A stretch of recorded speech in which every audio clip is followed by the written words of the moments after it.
Manusia memang dikendalikan dengan listrik. Berapa besar kemampuan listrik kita? Dalam kondisi normal seperti ini, kita mampu menyalakan lampu sebesar 250 watt dalam keadaan normal. Dalam keadaan penuh ekspresi cinta, kita mampu mengendalikan listrik sampai 3000 watt. Kita mampu punya kendali listrik dalam tubuh kita sebesar itu.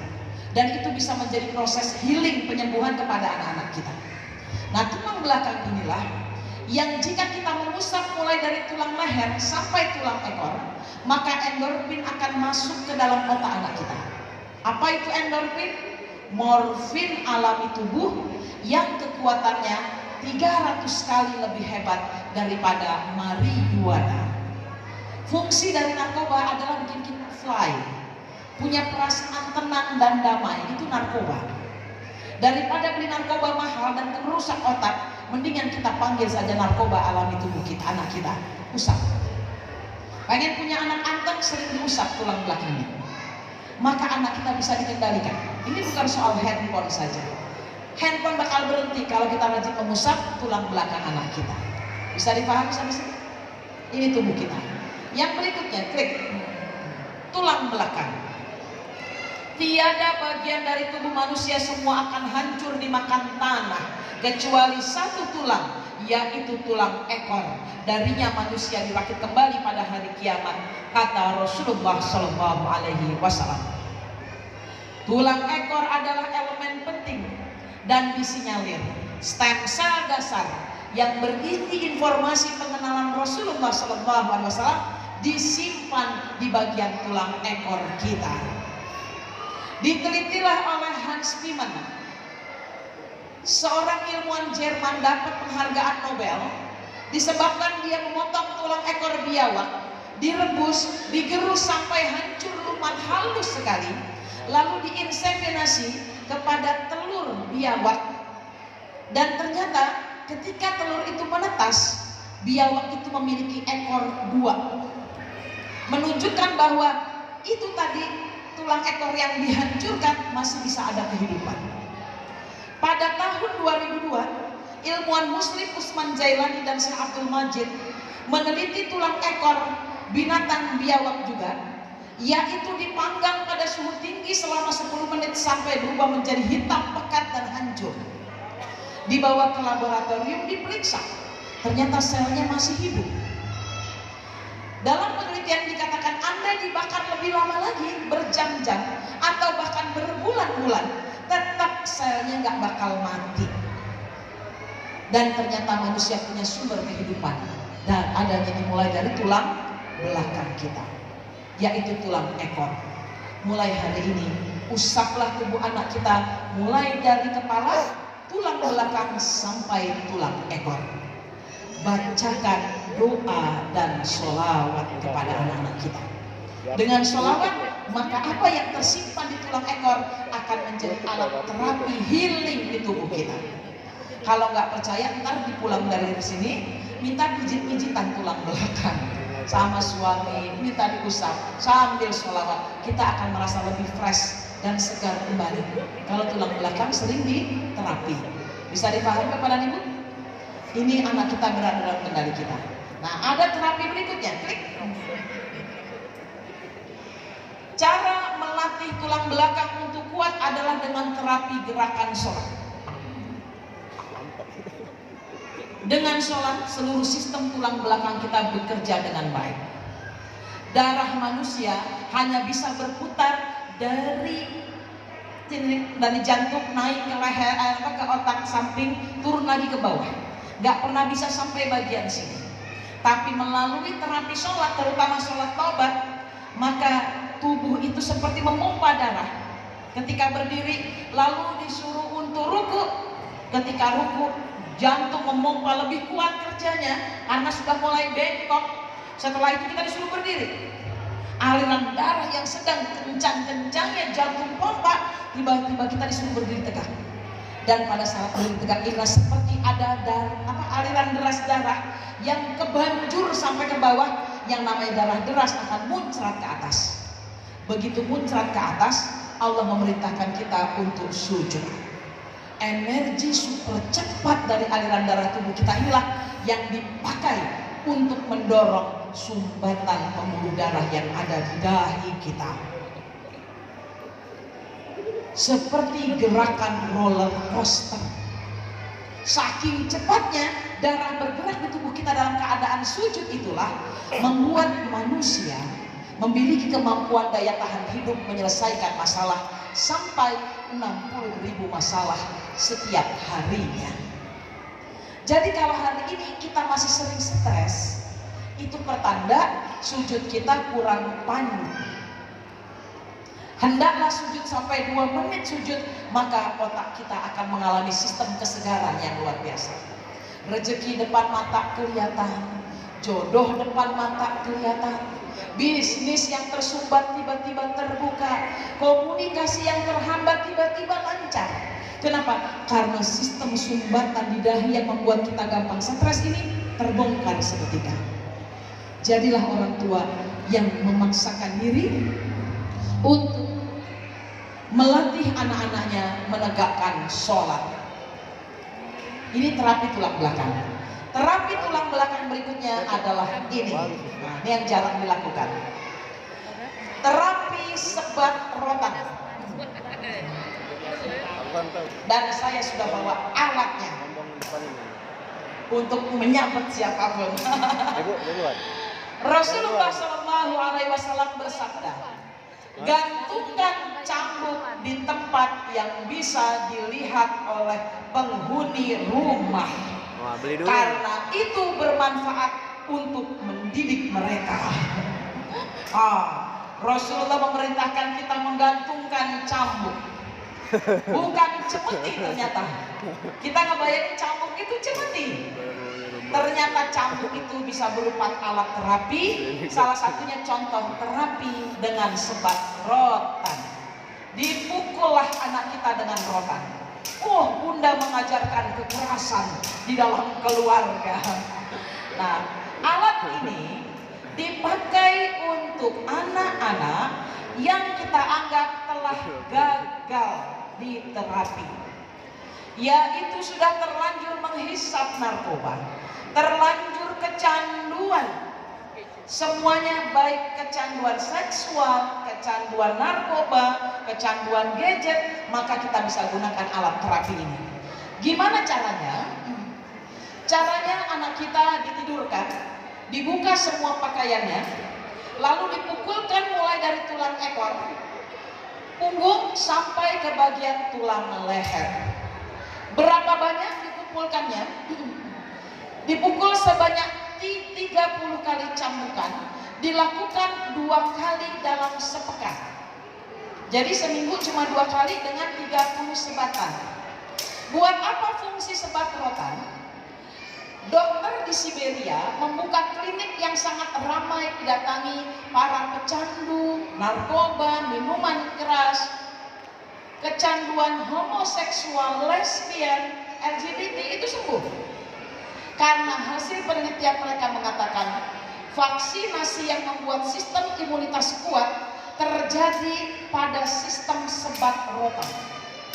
Ya, sebat rotan ini membuat ada sistem vaksinasi terhadap sistem tubuh anak-anak kita. Jadi punya imunitas. Yang menarik adalah satu rasa sakit dan satu kesalahan dalam tubuh anak kita disebabkan sebat rotan. Begitu dipukul sekali, oh ternyata sel masa depan yang ada di otaknya itu tersambung. Dipukul sekali lagi, tersambung lagi. Dipukul sekali lagi, tersambung lagi. Saya pernah menerapi seorang ibu berjilbab. Jilbabnya pun panjang. Orang yang rajin mengaji. Datang minta diterapi ruqyah kepada saya. Kita meruqyah dengan cara quantum healing. Dari situ kita bisa tahu tentang penyakitnya. Bahwa ahwat ini kena sihir.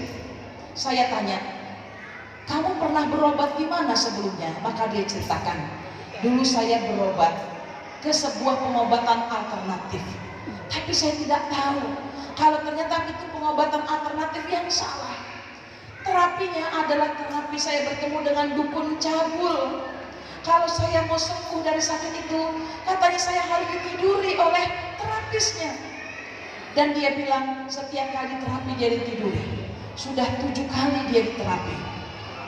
Sampai suaminya menjadi jijik melihat istrinya. Dan akhirnya mereka bercerai. Dan kasihannya setelah diruqyah, ternyata dia tetap saja tidak bisa hilang penyakitnya. Dia ingin dizinahi oleh siapapun yang bertemu dengannya. Tetap pakai jilbab, bayangin. Aku gak tahan bunda, tiap ada laki-laki yang WA aku, aduh rasanya pengen jumpa darat, lalu kita tidur bersama. Ya Allah, Rabb, kasihan sekali. Maka saya mencari informasi bagaimana cara meruqyah yang lebih tepat lagi. Dan bertemulah dengan informasi yang memberi kabar kepada saya, ruqyahlah dengan sebat rotan. Maka akhirnya saya meruqyahnya dengan sebat rotan.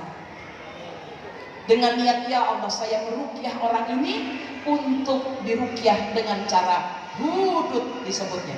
Dalam Islam hukum hudud, cambuk. Dan tiba-tiba yang terjadi sekarang dia sembuh total dari penyakitnya. Lepas sihirnya dan sekarang sudah menikah lagi. Ibu 5 orang anak ini bisa mendapatkan anak bujang yang bersedia menerima dia disebabkan ketidakmengertiannya dalam pengobatan. Allahu Akbar. Bapak dan Ibu, cara ngomong ke anak, karena ini alat cambuk dan ini bahaya kalau salah tafsir, cara ngomongnya gini. Sayang, papa pegel-pegel nih, coba deh kamu pukulin papa. Oh enak banget, enak banget ya, ini enak banget kalau dipukulin. Setelah itu mau nyoba, kamu mau nyoba Pak? Kita cobain ke badan anak kita akan kesenangan ngerasain dicambuk dengan ini. Lalu kita mulai kasih informasi, kamu mau tahu? Ini alat paling efektif untuk kecanduan handphone. Maka nanti kalau kamu main handphone 1 jam, papa akan sebat rotan 30 pukulan untuk menyambungkan kembali otakmu. Siap? Oke? Anak sepakat, kita lakukan itu. Paham? Mau tahu cara cambuknya? Bang Payat sini. Inilah korban cambuk saya. Akan kita cambuk ya. Bagusnya tiduran ya, lalu buka pakaiannya, jadi langsung. Tidur. Kenapa? Oh mirip ini akhirnya. Gini. Ya, kalau dalam ruku gini. Boleh sambil sholawat. Allahumma sholli ala Muhammad. Ya Rabbi sholli alaihi wasallam. Sambil mengambilkan. Allahumma sholli ala Muhammad. Ya Rabbi sholli alaihi wasallam. Abang enak Bang? Enak banget kata abang. Lagi pegal, ini sama sekali nggak sakit Bapak dan Ibu, enak. Kenapa harus rotan? Karena rotan itu dia lentur dan menjadi alat yang seperti pegas. Jadi dia enak banget dipakainya. Sambil bersolawat, sambil baca Al-Fatihah, maka sel otak anak kita akan mengalami terapi yang paling enak. Ya nanti boleh dicoba ya, Bapak dan Ibu boleh coba ini supaya ngerasain betapa enaknya dengan terapi ini. Kurang lebih begitulah. Makasih ya Bapak Mayat kan, pegel senyum. Jadi pegel ya. Nanti boleh dicoba ya, yang mau coba ke depan ambil ini alat coba. Tapi alat ini tidak boleh diambil oleh Bapak dan Ibu. Ini punya saya. Jual di mana Bu? Belinya di mana? Online seperti biasa. Belinya online, murah kok. Paling mahal tuh ada yang jual Rp60.000. Kalau belinya satu sekolah, beli semua sebat rotan cuma Rp15.000. Ada bandar khususnya. Dan ini alat yang biasa dipakai di klinik bekam. Ini enak-enak. Ya. Jadi Pak Taufik tolong di sekolah disiapkan ini. Ya, anak-anak kamu jangan macam-macam. Cambuk ini. Dan orang tua nggak boleh marah. Karena itu cara menyambungkan sel otak manusia punya harapan akan masa depan. Jadi hukum hudud dalam Islam adalah terapi terbaik ternyata yang menyembuhkan banyak orang. Selanjutnya kita akan masuk yang klik saja Pak. Ya balik udah tahu tentang tulang belakang, otak, tulang belakang dan tulang ekor, maka kita manusia punya elemen penting yang bernama kolbu. Ini sudah pernah saya sampaikan sebetulnya tahun 2017 bahwa Andrew Armour berkata ada bagian otak manusia yang ada di dalam jantung. Maksudnya jantung kita ini punya otak yang kecerdasannya itu 2 miliar kali lebih cerdas daripada otak di kepala kita. Ternyata kita punya otak dalam jantung. Diteliti oleh Bruce Lipton, ada lelaki baik-baik dapat jantung orang yang baru bunuh diri, ternyata cocok. Tapi anehnya, orang baik-baik ini berubah menjadi pecandu narkoba dan minuman keras. Dan dia bisa menjumpai mantan istri orang yang bunuh diri. Setelah itu, dia tidak bahagia dengan perkawinannya dan akhirnya dia mengakhiri hidupnya dengan cara bunuh diri juga. Seperti pemilik jantung sebelumnya. Bruce Lipton mengatakan, jantung manusia mau dipindahkan kemanapun, dia tetap akan membawa keburukan bagi pemiliknya. Yaitu pemilik sebelumnya, dia akan membawa sifat-sifat dari pemilik sebelumnya. Jadi ada bahayanya transplantasi jantung itu. Dan ini cerita ini sampailah kepada saya ketika saya pergi ke Kota Bumi, Lampung. Seorang ibu berterima kasih kepada saya tentang pentingnya jantung. Dia bilang, "Bunda, terima kasih berhasil menyelesaikan misteri keluarga kami." Ada apa dengan keluarga ibu? Dia punya adik kandung menderita sakit lupus, dibawa ke luar negeri untuk ganti jantung. Cocok. Sejak saat itu adiknya tidak pernah lagi mau pulang ke Indonesia. Ketika ibu kandungnya meninggal dunia, si adik tidak mau pulang. Sampai dipaksa dia mau pulang.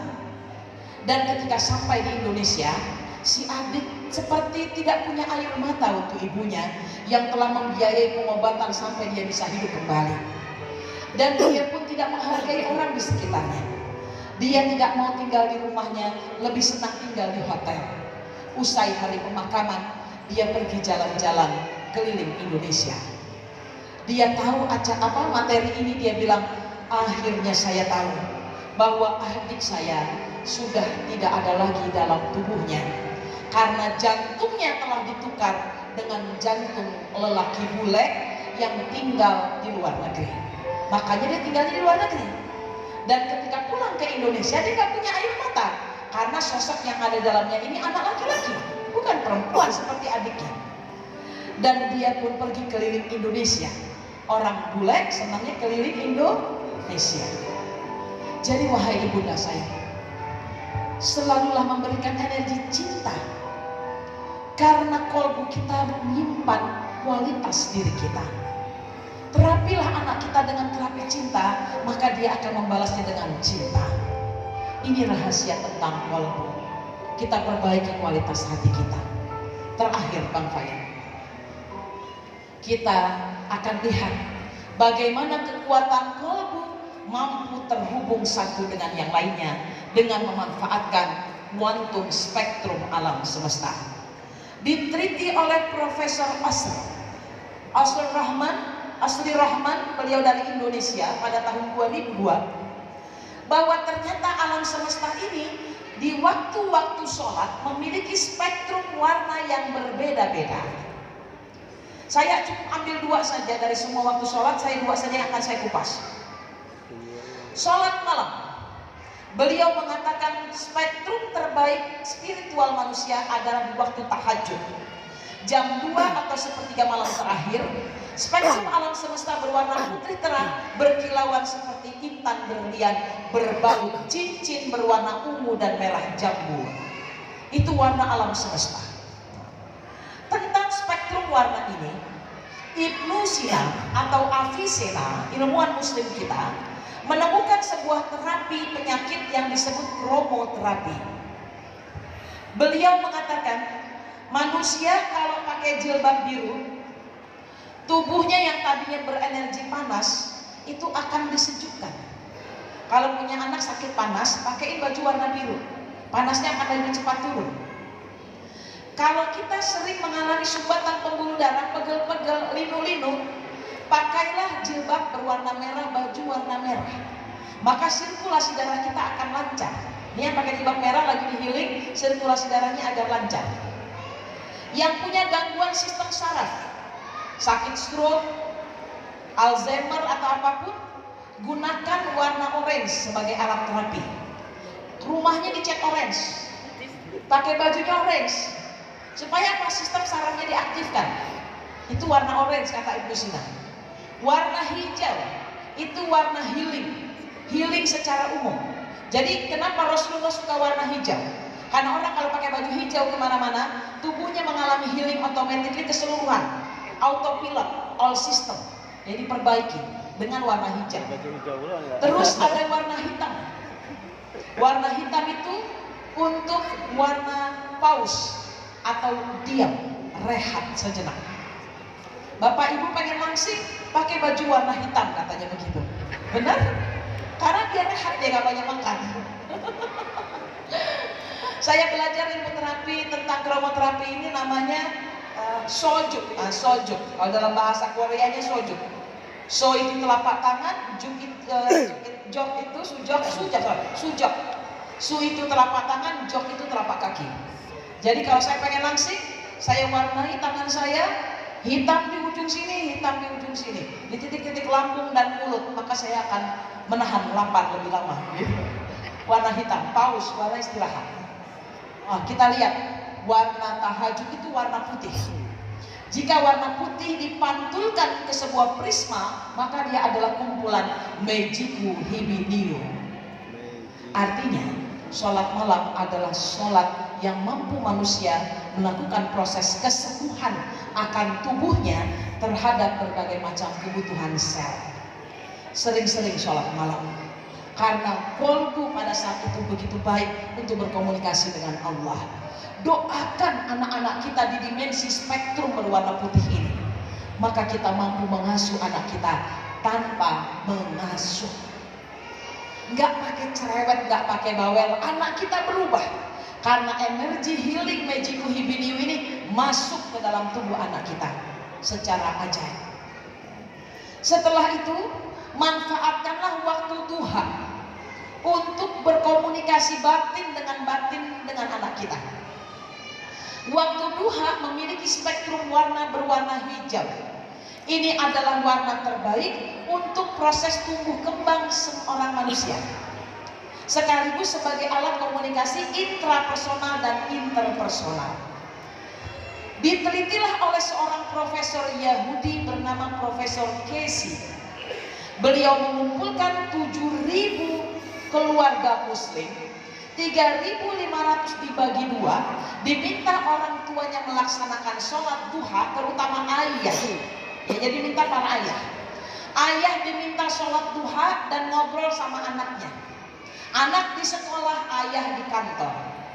3.500 lainnya diminta agar ayahnya tidak melaksanakan sholat duha dan tidak ngobrol apapun sama anaknya di waktu duha. Sibuklah dengan urusan masing-masing. Maka sang anak diwawancara oleh Profesor Casey. Ke anak yang ayahnya tidak sholat duha ditanya, apa yang kau rasakan saat ini? Biasa aja, sama seperti hari-hari biasanya, nggak ada yang istimewa. Lalu anak yang ayahnya melaksanakan sholat duha ditanya, apa yang kau rasakan saat ini? Dan apa yang sedang kau pikirkan? Aku sedang teringat ayah. Semua anak mengatakan, aku teringat ayah. Rupanya ayahnya yang lagi ngobrol sama anaknya jarak jauh, itu nyampe gelombangnya. Dan itulah waktu duha. Maka wahai ayah dan bunda, gunakan kemampuan kalbu kita untuk menggetarkan alam semesta ini. Kata Profesor Casey, kalau saja umat Islam tahu tentang rahasia pengasuhan kepada putra-putrinya, niscaya mereka tidak akan pernah meninggalkan sholat duha kecuali dipakainya untuk berbincang dengan anak-anaknya. Jika ayah dan bunda berkesempatan, anak-anak kita beliin buku, lalu anak kita nggak mau baca bukunya, kita pun tidak punya waktu untuk baca buku, maka ambillah kesempatan sholat duha. Pergi ke kantor, bawalah buku tentang Rasulullah. Cara baca buku itu begini, saya ajarin. Ini yang saya pegang jilid keempat, karena buku ini jilidnya sampai 23 jilid. Bilang sama Allah, ya Allah, saya ingin bercerita tentang Rasulullah kepada anak saya di waktu duha. Ambil buku, acak saja. Oh, pas diambil jilid 4. Tidak harus urutan. Lalu bilang lagi, ya Allah, dari jilid 4 yang kuambil, aku tidak tahu halaman mana yang paling sesuai untuk kondisi anakku hari ini.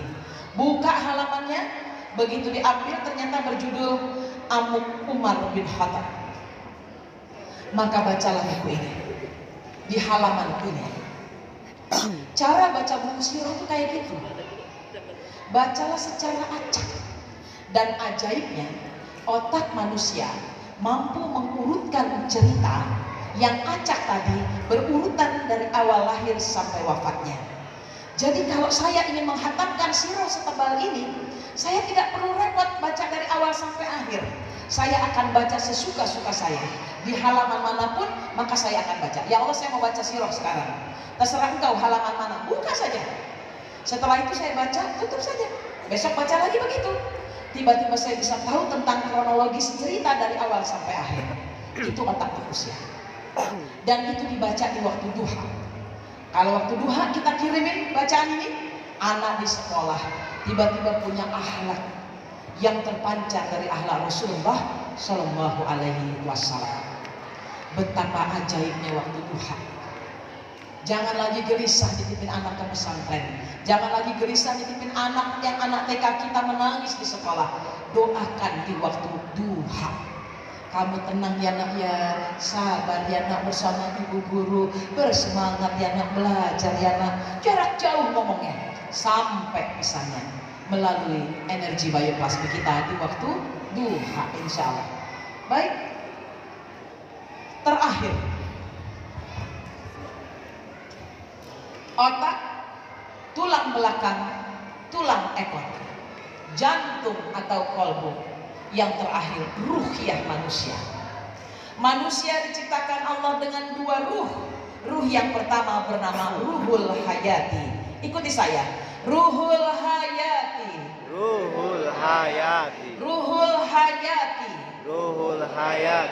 Ruhul Hayati. Ruhul Hayati. Bapak dan Ibu, Ruhul Hayati itu adalah nyawa. Nyawa itu nempel. Dia bisa lari ke sana, ikut saya. Saya lari ke sini, nyawa saya ikut lari ke sini. Karena nyawa itu nempel. Dan kita diberi Allah ruh yang kedua, bernama Ruhul Yaqzah. Ikuti saya. Ruhul Yaqzah.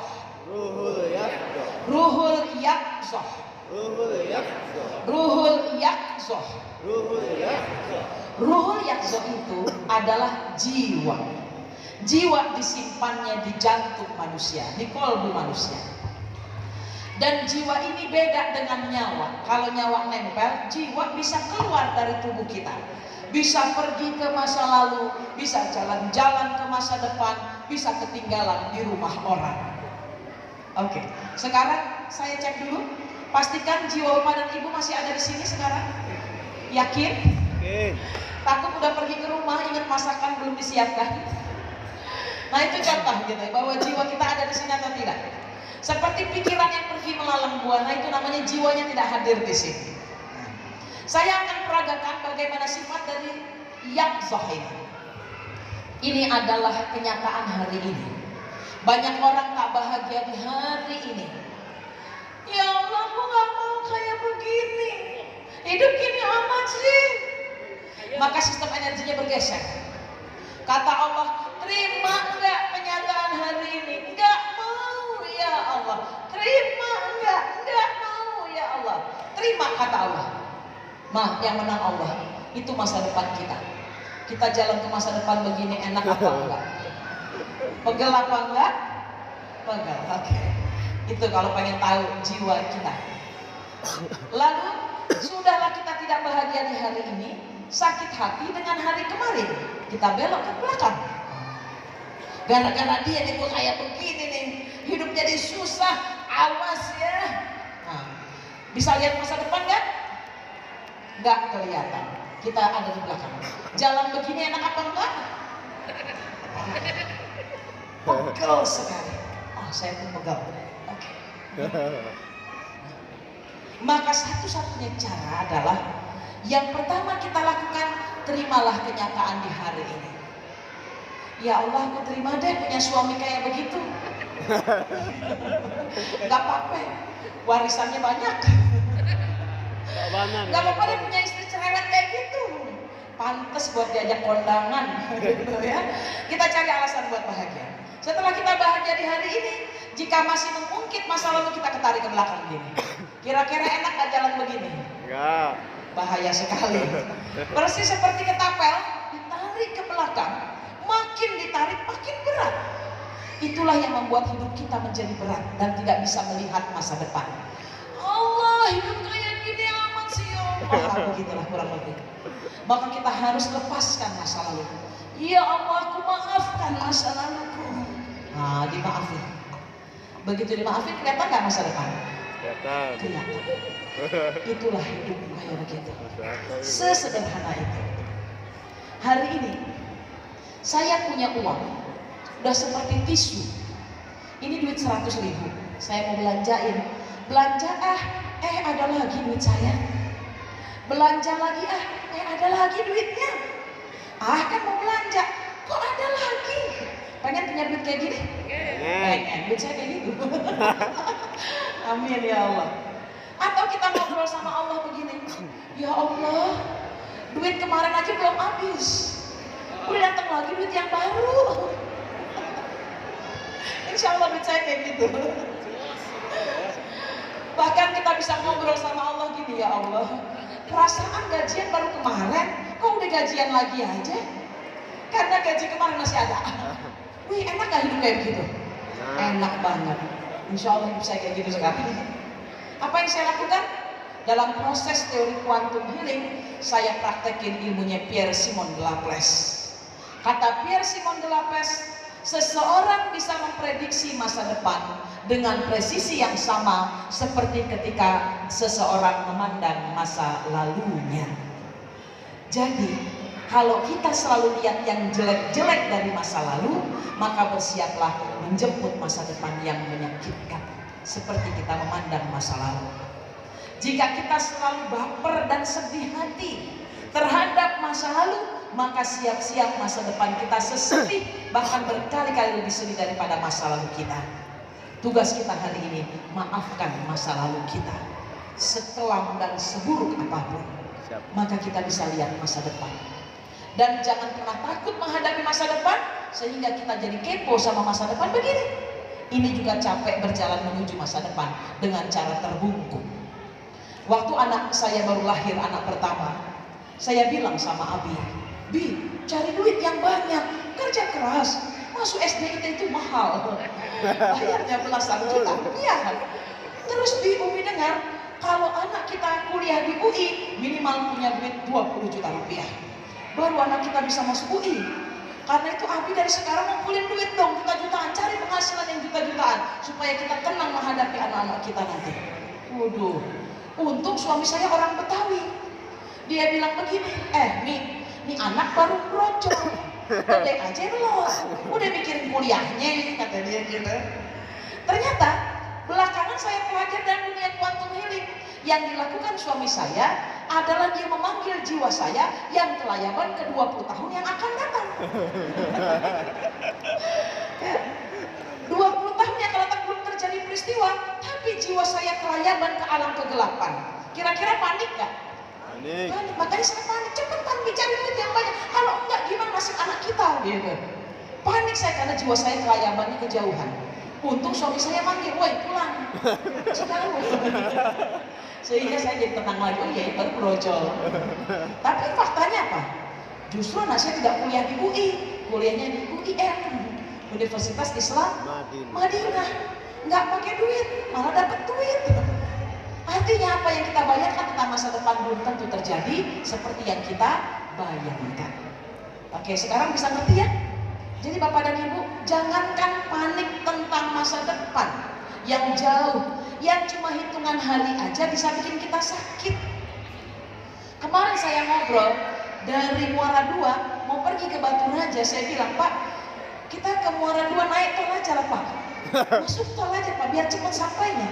Oh, masuk tol? Tol mana ya? Oh, kan ada tol Pak, katanya dari Indralaya ada tol. Kenapa harus dari ke Batu Raja ke Indralaya dulu?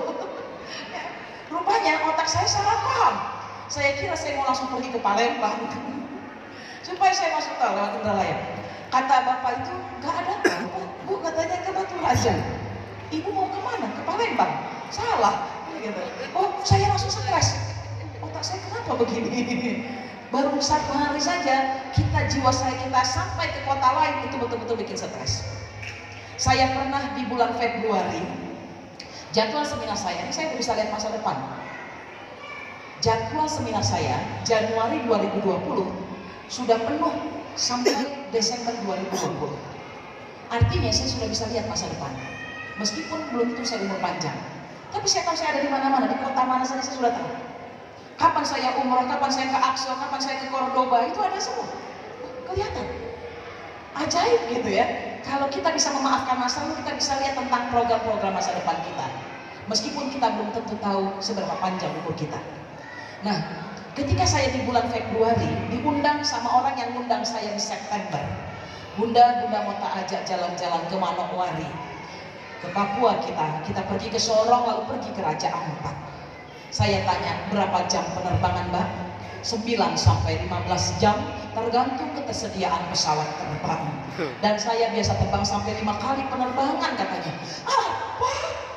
Tiba-tiba saya panik, kecapean, ngos-ngosan.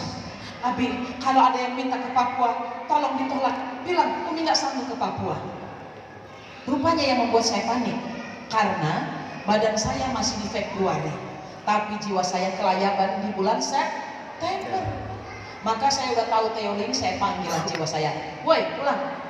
Masih Februari, ngapain ke September? Pulang.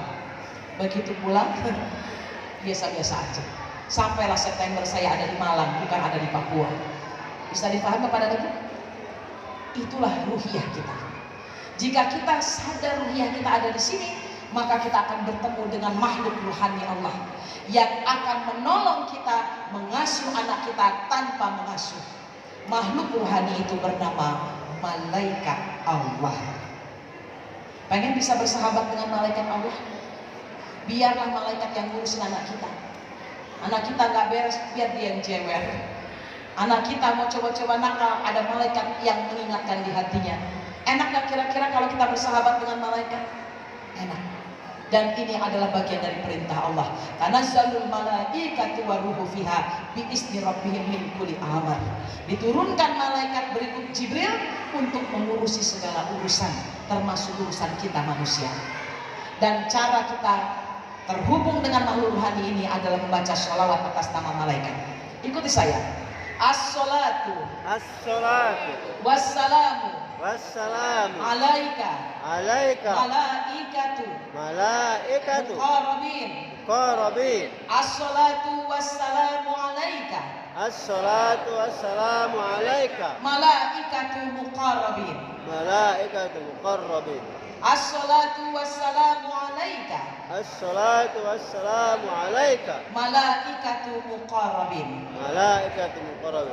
Sholawat dan salam kepada engkau wahai malaikat yang dekat. Ketika ruhani kita tenang ada di hari ini, tak cemas dengan masa depan, tak sakit hati dengan masa lalu, maka yang terjadi adalah malaikat Allah turun. Kita tenang. Kalau nggak punya duit, jangan panik. Kita akan bersahabat dengan malaikat Mikail kita. As-salatu wassalamu alaika malaikatu Mikail. Tolong penuhi kantung-kantung rizkiku ini. Jangan kaget duitnya jadi banyak. Karena kita panggil malaikat penggenggam rizki Allah.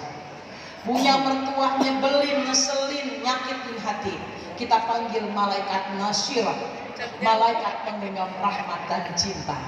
Jadi nama malaikat itu ada lebih dari 25 nama. Nasirah kita panggil. As-salatu wassalamu alaika malaikatu Nasirah. Oh, mertua kita dibenerin rasa cintanya, tiba-tiba jatuh cinta pada kita. Apalagi butuh pertolongan yang cepat, sapa malaikat Asifatul Asfa. Butuh tentara yang melindungi kita, panggil malaikat Musawwimin. Butuh orang terdekat yang menolong kita, panggil malaikat Munzalin. Ini adalah gambaran malaikat-malaikat Allah. Seorang sahabat bernama Abu Mu'allaq hampir dibunuh. Tiba-tiba datang seorang tentara menyelamatkan dia dan membunuh para perampok yang akan membunuhnya. Dan dia bertanya, siapakah dirimu? Mengapa kau bisa menolongku? Aku adalah malaikat Allah yang diutus untuk menolongmu. Bagaimana mungkin malaikat bisa menyelamatkan diriku? Tanya Abu Mu'alaf. Ketika engkau dalam ketakutan, engkau berdoa kepada Allah dengan memuji-muji nama Allah. Doa yang pertama membuat pintu langit menjadi bergemerincing. Lalu engkau mengulang doamu kedua kali, seluruh penghuni langit menjadi gaduh, membincangkan siapa itu, ada orang yang butuh pertolongan Allah. Dan ketika engkau mengulangnya ketiga kali, terdengar perintah agar aku turun menyelamatkan engkau.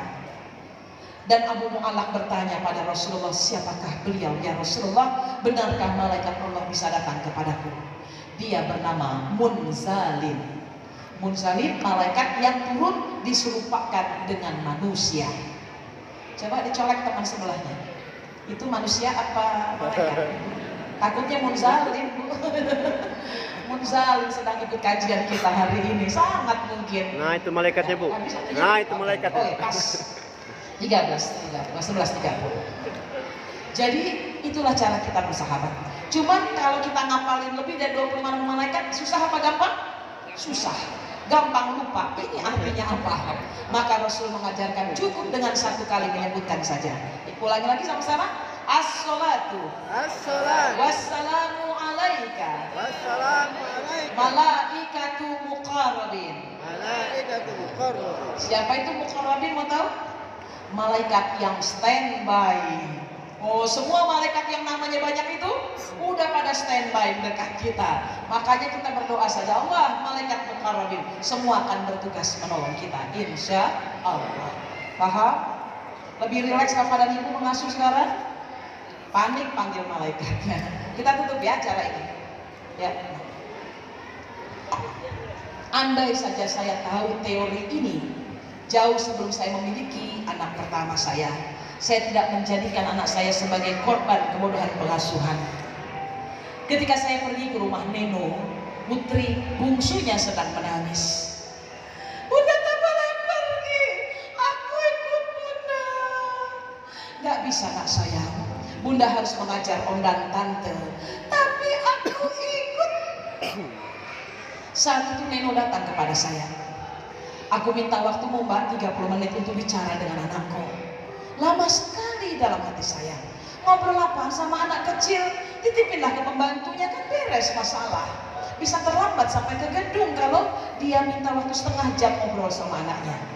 Berhubung beliau artis, saya tidak berani bilang begitu. Saya bilang silakan Bunda. Bunda Neno masuk ke dalam kamar menuntut putrinya. Tak sampai 5 menit, Audi si bungsu telah melambaikan tangan. Hati-hati ya Bunda, ulang mengajar om dan tante, bacakan aku buku cerita. Iya nak sayang, tugas Audi sore ini mandi, dandan cantik, jangan lupa sambut ayah pulang. Iya Bunda. Saya kaget, kenapa bisa secepat itu? Dan akhirnya saya tanya, kata Neno, anak kecil yang menangis ditinggal orang tuanya mengira bahwa orang tuanya akan meninggal dunia untuk selamanya. Maka kita perlu menghiburnya dengan cinta bahwa kita akan berjumpa lagi sesaat lagi. Ketika itu saya langsung belajar jadi orang tua yang lembut hatinya bersama Neno Warisman. Ketahuilah, sebelum saya berangkat ke rumah Neno, anak lelaki saya menangis dengan suara yang keras. Ome, ome, ome, abang ikut me. Enggak bisa lah bang, itu buru-buru ditunggu ibu pengajian. Ome, abang ikut me. Enggak bisa. Dan anak saya pun terus mencerek. Ketahuilah, setiap kali anak saya menangis, saya selalu memarahinya. Ya Allah ya Rabb, ini anak keselin banget sih, nyebelin. Ya ampun, maunya apa? Kalau saya tidak tahan, saya ikat kakinya, saya lempar ke tempat tidur sambil berteriak, diam, diam. Hingga akhirnya otak anak lelaki pertama saya pun diam. Dia tidak bisa bicara. Umi, abang boleh enggak beli itu Mi? Beruntung matanya tidak diam semua. Karena saya yang memintanya diam, maka sambungan suaranya pun diam. Beruntung dia masih jadi bintang kelas di SD, bintang kelas di SMP, keterima di Gontor Putra 1, kumpulan anak pintar ada di sana. Dia lulus dengan predikat mumtaz, menjadi laki cerdas dari 1.500 santri di Gontor. Dipercaya jadi kepala koperasi Gontor, mengelola uang hingga miliaran rupiah di tangannya. Di hari kelulusannya, anak saya berkata, Umi, abang pernah ceramah, Mi. Umi mau tahu seluruh isi kepala abang keluarin. Tak ada seorang pun teman abang yang dengerin abang ceramah, Mi. Oh, saya menangis, saya peluk anak saya. Umi minta maaf. Umi yang bikin abang tadi dengar kata-katanya oleh teman.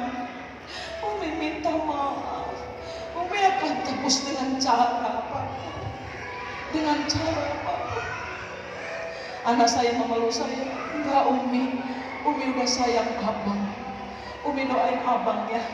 Suatu hari abang jadi pembicara hebat seperti Umi bicara hari ini. Suatu hari dalam sebuah perjalanan, anak saya bilang, Umi, kapan Umi ajak abang dakwah? Abang kan bisa menyanyi. Oh iya, coba abang menyanyi. Ternyata suaranya indah. Dia tidak gagap ketika menyanyi. Maka akhirnya saya menembus rasa bersalah itu. Saya sekolahkan anak saya di sekolah public speaking, agar dia bisa percaya diri bahwa dia bisa menyampaikan pesan. Dan saya sekolahkan dia di sekolah vokal, agar dia bisa berdakwah bersama saya dengan suara indahnya. Dan hari ini putra pertama yang pernah saya zalimi ini sebentar lagi akan memakaikan jubah kebesaran ulama untuk saya. Anak yang pernah diperlakukan tidak adil ini saya coba tebus dengan sejuta cinta tanpa batas hukumnya.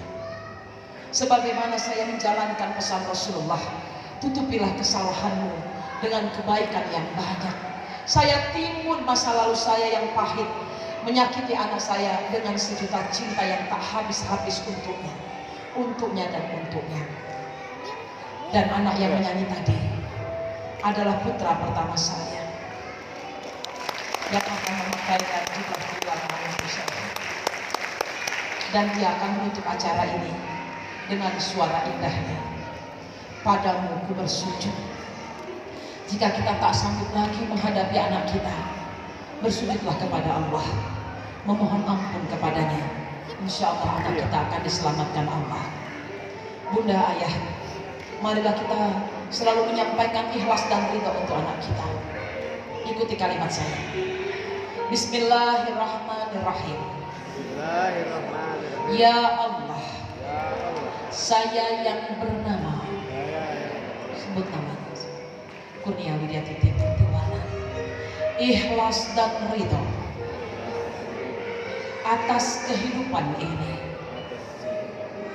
Semua sudah benar adanya, tidak ada yang salah, Tidak ada yang salah. karena Allah menghendaki ini semua terjadi. Ini semua. Tarik nafas, telan, hembuskan.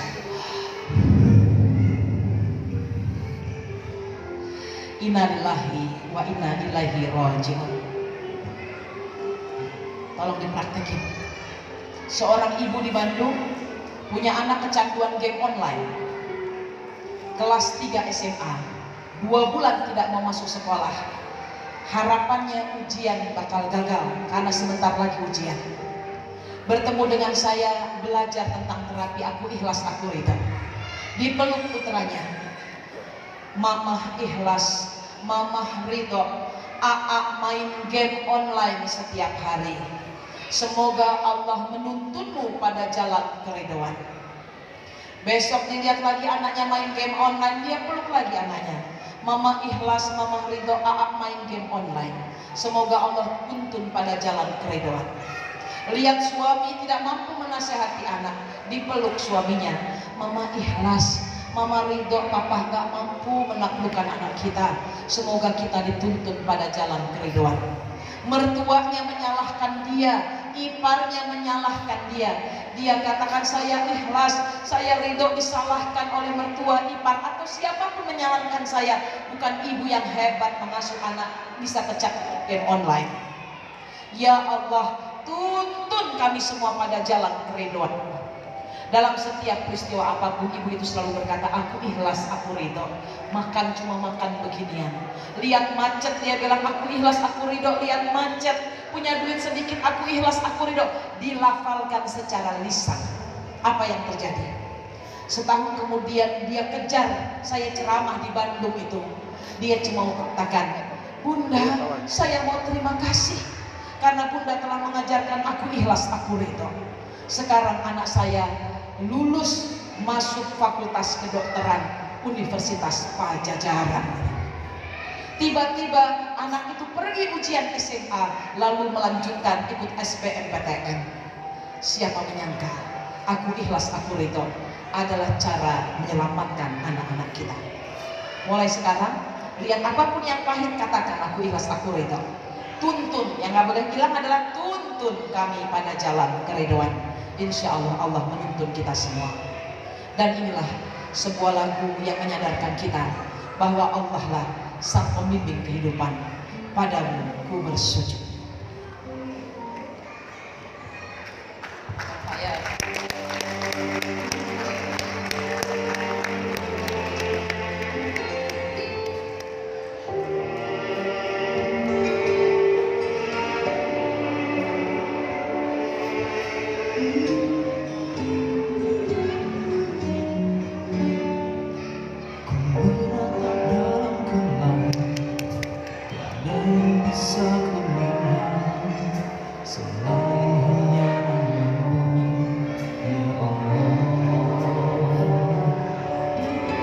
Esok ataukah nanti, ampuni semua salahku, lindungi aku dari segala fitnah. Kau tempatku meminta, kau beriku bahagia, jadikan aku selamanya hamba yang selalu bertakwa. Ampuniku ya Allah yang sering melupakanmu saat kau